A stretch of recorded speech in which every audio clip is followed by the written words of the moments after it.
जोहार, जय मूल निवासी। मैं कुमार और आप देख रहे हैं MN TV। संसद के चालू सत्र में भूतपूर्व केंद्रीय मंत्री रहे मल्लिकार्जुन खड़गे के द्वारा अनुसूचित जाति और जनजाति के बढ़ते हुए अत्याचारों को लेकर केंद्र सरकार से सवाल पूछा गया। नेशनल क्राइम रिकॉर्ड ब्यूरो के आंकड़ों को आधार बनाकर ये सवाल खड़गे के द्वारा केंद्रीय गृह मंत्रालय को पूछा गया था। सवाल का जवाब देते हुए केंद्रीय गृह राज्य मंत्री गोपाल कृष्ण रेड्डी के द्वारा संसद में इस बात का कबूलीनामा दिया गया कि हाँ, इस देश में अनुसूचित जाति और जनजाति के लोग सुरक्षित नहीं है, उनके ऊपर लगातार एट्रोसिटीज के मामले बढ़ रहे हैं।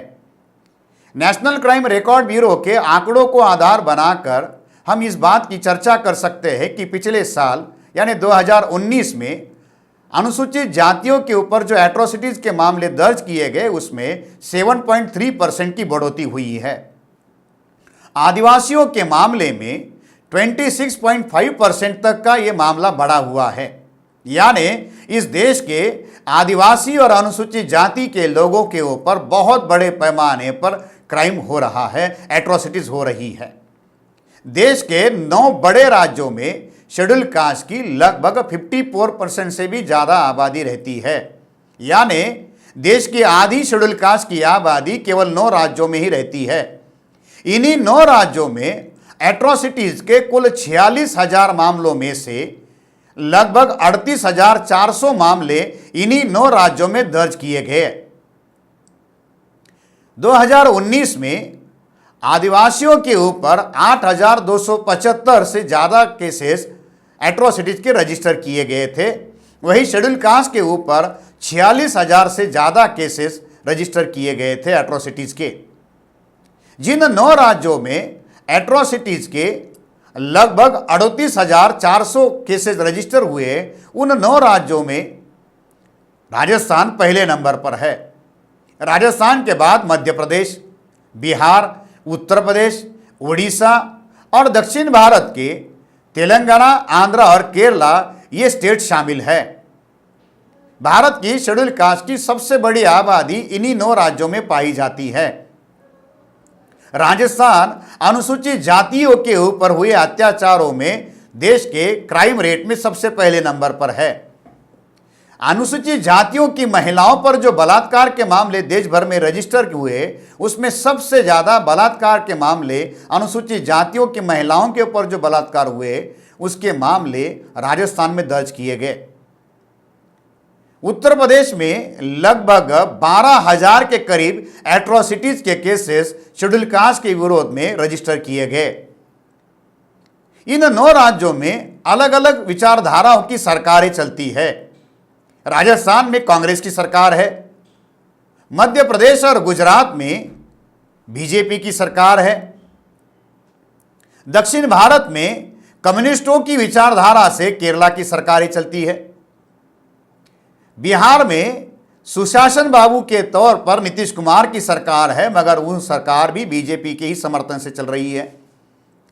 पिछले कई सालों से ओडिशा में बीजेडी की नवीन कुमार पटनायक की सरकार है। तेलंगाना में और आंध्रा में क्षेत्रीय राजनीति करने वाले केसीआर हो या जगनमोहन रेड्डी हो, इनकी अपनी सरकारें हैं। अलग अलग राज्यों में अलग अलग विचारधारा के नाम पर काम करने वाली ये सरकारें हैं। चाहे वामपंथी विचारधारा हो, चाहे दक्षिणपंथी विचारधारा हो, चाहे तथाकथित कांग्रेस की राष्ट्रवादी विचारधारा भी क्यों ना हो, या क्षेत्रीय दलों की अपनी अपनी विचारधारा है। इन विचारधाराओं के नाम पर वो ये कहते हैं कि हम अपने शासन को, प्रशासन को चलाते हैं। विचारधारा और सरकार किसी भी पार्टी की क्यों ना हो, मगर किसी भी विचारधारा ने अनुसूचित जाति और जनजाति के लोगों को अपने राज्यों में सुरक्षितता नहीं प्रदान करके दी। चाहे कांग्रेस का राज हो, चाहे बीजेपी का हो, चाहे कम्युनिस्टों का हो, या चाहे रीजनल पार्टियों का हो, खुलेआम अनुसूचित जाति और जनजाति के ऊपर अत्याचार हो रहे हैं। और ये विचारधारा जाति और वर्ण के श्रेष्ठत्व से और अहंकार से पैदा हुई है, जो आज भी संविधान और आज़ादी लागू होने के बाद में भी अनुसूचित जाति और जनजाति के लोगों को अपने पैर की जूती मानती है और उन्हें खुलेआम अत्याचार करने के लिए वो तैयार रहती है।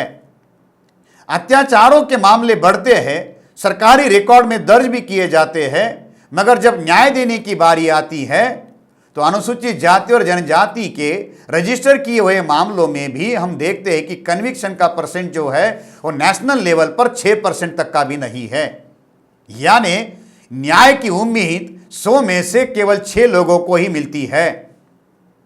इसका दूसरा अर्थ यह है कि सजा ना मिलना या जो केसेस रजिस्टर हुए हैं उन अपराधियों के ऊपर कोई कार्रवाई ना होना, ये अपराध करने वालों का हौसला बढ़ाने का काम भी है। सवाल यह है कि कब तक इस देश के अनुसूचित जाति और जनजाति के लोग आज़ादी के 70 साल बाद भी सामाजिक और आर्थिक न्याय के शिकार होते रहेंगे और कब तक उनके ऊपर यह एट्रोसिटीज बनी रहेगी। संसद में देश के गृह राज्य मंत्री के द्वारा यह कबूलीनामा करना कि अनुसूचित जाति और जनजाति के ऊपर अत्याचार बढ़ रहा है, ये सबूत है कि इस देश की सरकारें फेल हो चुकी है सामाजिक न्याय को लागू करने में। बजट में घोषणाएं तो बड़ी होती है, सामाजिक सुरक्षाओं की चर्चाएं तो बहुत होती है, मगर जमीनी हकीकत कुछ और ही है। आज भी अनुसूचित जाति और जनजाति के लोग सामाजिक न्याय से दूर है और सामाजिक विषमता के और गैर बराबरी के शिकार है। आंकड़े तो यही कहते हैं। सच्चाई तो इसी बात को चिल्ला चिल्ला कर कहती है कि आज भी इस देश में वर्ण और जाति और उच्च नीचता का ही राज है। कानून का राज तो केवल किताबों में ही मर चुका है। आज के लिए इतना ही, मिलते हैं अगले वीडियो में, तब तक देखते रहिए यमन टीवी। धन्यवाद।